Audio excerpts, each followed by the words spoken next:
check this out. Has anyone heard of the blood-brain barrier? Okay, the blood-brain barrier, for those that haven't, it's your brain's protective mechanism. It prevents bad things in your bloodstream from crossing this barrier and getting to your brain. Because once you get toxins to your brain, you're pretty much screwed. You know, you're going to get neurodegenerative disorders, autism, things like that. So we can't have any of these toxins going to our brain. So the blood-brain barrier, what they found out is that it takes about roughly up to age 7 for our blood-brain barrier to mature. About age 7 is what a lot of texts say. Some say even to adolescence. But when you're looking at this, what happens is if you have heavy metals, like for what we show here, you know, we got the blood on the top, the brain on the bottom, in that barrier.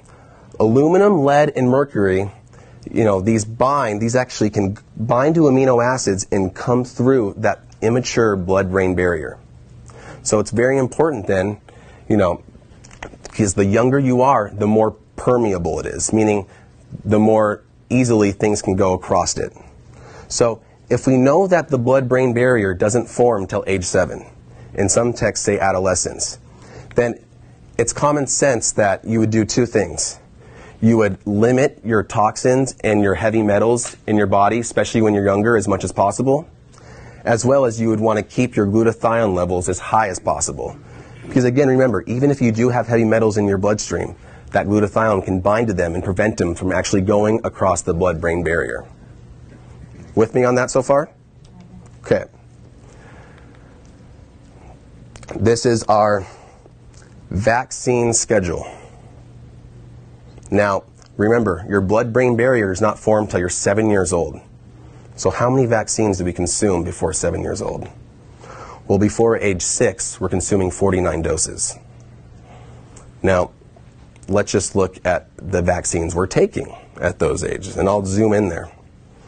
At 2 months, we're taking the DPT shot. DPT is diphtheria, tetanus, and pertussis. At 4 months, we take another dose of the DPT shot. At 6 months, yet another dose. 12 months, another dose. And between 2 and 6 years, you take another dose of DTaP vaccine. They either call it DTP or DTaP.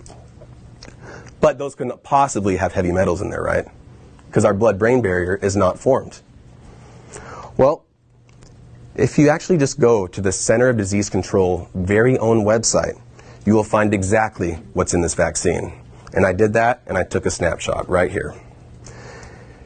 I could go on a list about every single one of these, but let's talk about a few. The ones I circled here. Let's blow that up here. Aluminum. Okay, aluminum is 7 times more toxic to your brain than mercury. So people, the vaccine manufacturers, started taking out mercury, replacing it with aluminum. That's not a whole lot better. They're both potent neurotoxins. Neuro meaning nervous system, brain, toxins, poisonous. So you're consuming these toxic heavy metals into your bloodstream, going to your brain. Polysorbate 80. Polysorbate 80 makes your brain barrier yet more permeable. Formaldehyde. That's one of the most toxic substances ever. That's why aspartame is getting such a bad rap, which it should be, from diet sodas and stuff, because it converts to formaldehyde in your body and it can cross the blood-brain barrier. MRC5. Has anyone ever heard of that? This is on the CDC website. So what do? I look up MRC5, and I can't make this up. MRC5 cell line was developed from lung tissue taken from a 14-week fetus aborted for psychiatric reasons. So before we're age 7, we're consuming 5 doses of aborted human fetal cells. Freaking pisses me off, okay? Right. All right.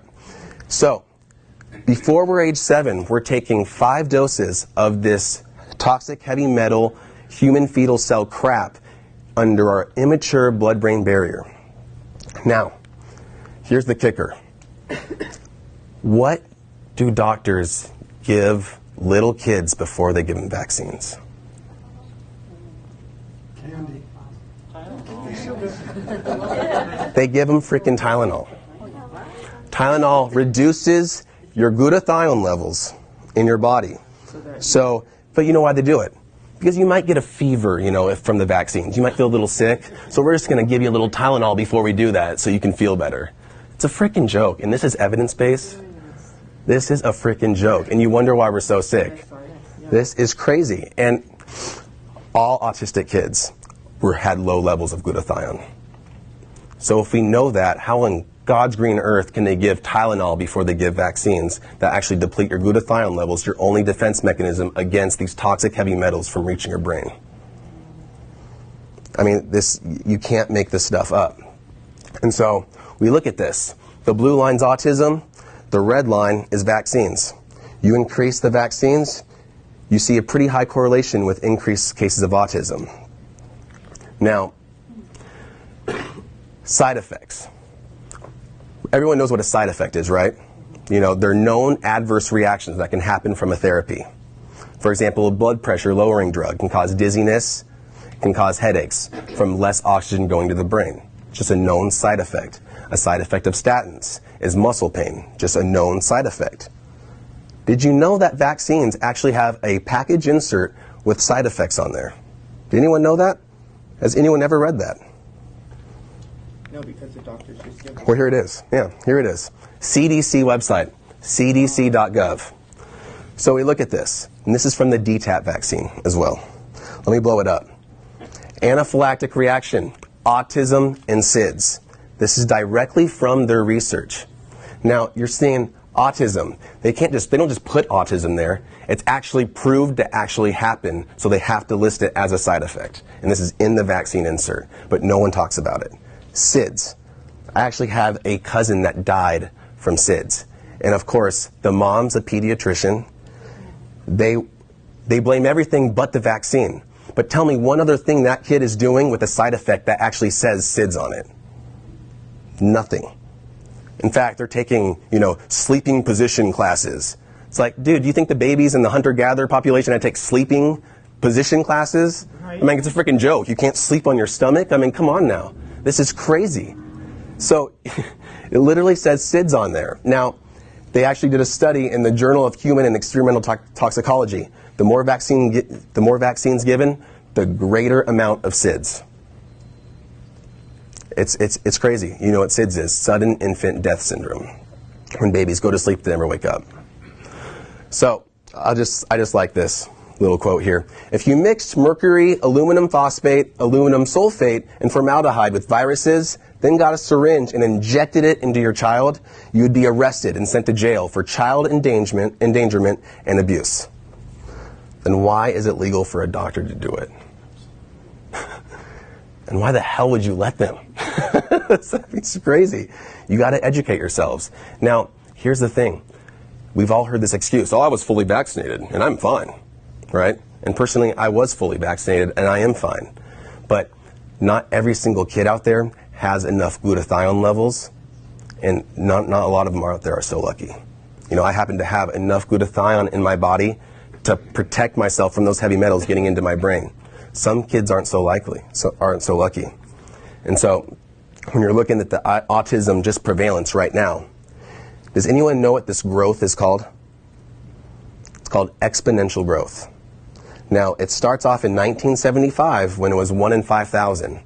This graph ends in 2009 where it's 1 in 110. Anyone know what it is now? It's 1 in 45. So just in a 6-year period, it went from 1 in 110 to 1 in 45. If this projection stays true, and there's honestly no reason why this wouldn't, because we're still consuming copious amounts of vaccines. In fact, now they're being pushed on us mandatory to get in schools, and we're consuming tons of GMOs, glyphosate. There's no reason why this trend's not going to continue. But if it does, 1 out of every 2 children is going to have autism by 2025.